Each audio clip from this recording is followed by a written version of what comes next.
All navigating through the Strait of Hormuz is forbidden.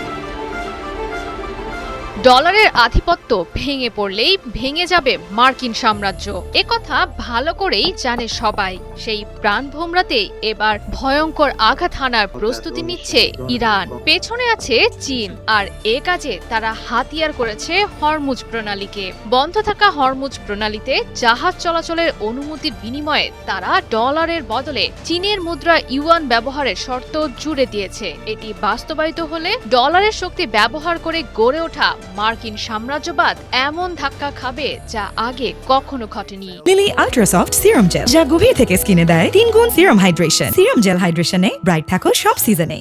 যুদ্ধ শুরুর দিকেই ইসলামিক রেভলিউশনারি গার্ডস কর্পস আইআরজিসির নৌবাহিনী রেডিও বার্তার মাধ্যমে জারি করে হরমুজ প্রণালীতে জাহাজ চলাচলের নিষেধাজ্ঞা। হরমুজ বন্ধে অন্যান্য দেশগুলোর যখন মাথায় হাত, তখনও কমপক্ষে 1,17,00,000 ব্যারেল অপরিশোধিত তেল বন্ধু চীনের কাছে পাঠিয়েছে ইরান। যুদ্ধের প্রথম সপ্তাহে শোনা যায় হরমুজ প্রণালী দিয়ে সীমিত আকারে চলাচল করছে ইরান এবং চীনের কিছু জাহাজ।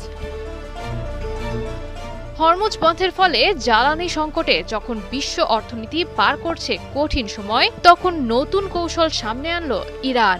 আন্তর্জাতিক বার্তা সংস্থা সিএনএন-কে একজন জ্যেষ্ঠ ইরানি কর্মকর্তা জানান, হরমুজ প্রণালী দিয়ে যাতায়াত করতে পারবে সীমিত সংখ্যক জাহাজ, তবে শর্ত একটাই, লেনদেন করতে হবে চীনা মুদ্রা ইউয়ানে। ফলে আবারও লাভের অঙ্ক ঘরে তুলতে যাচ্ছে ইরান। তেল ক্রয় বিক্রয়ের ক্ষেত্রে মার্কিন বা পেট্রোডলার নয়, লেনদেনে গুনতে হবে চীনা মুদ্রা ইউয়ান। শর্তটি বাস্তবায়ন হলে বড় ধরনের চ্যালেঞ্জের মুখে পড়বে প্রায় 52 বছরের পুরনো পেট্রো ডলার ব্যবস্থা। সরাসরি মার্কিন সামরিক শক্তিকে নয়, বরং আঘাত আসবে আমেরিকার বৈশ্বিক অর্থনৈতিক ক্ষমতার ভিত্তির ওপর। প্রস্তাবটি সফল হলে বিশ্বে তৈরি হতে পারে দু ধরনের তেলের বাজার, যেগুলো হলো হরমুজ দিয়ে সহজে পরিবহনের জন্য ইউয়ানে কেনা তেল এবং আরেকটি ডলারে কেনা তেল, যা অন্য পথ দিয়ে পাঠাতে হবে তুলনামূলকভাবে বেশি অর্থ ব্যয়। এতে করে পশ্চিমা দেশগুলোর জন্য স্থায়ীভাবে বেড়ে যেতে পারে তেলের দাম ও পরিবহন ব্যয়।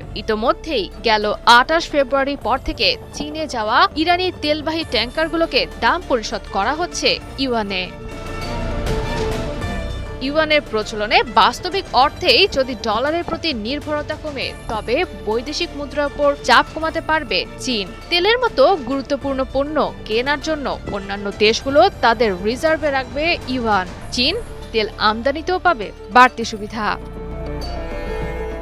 জয়া সরকার, ৭১।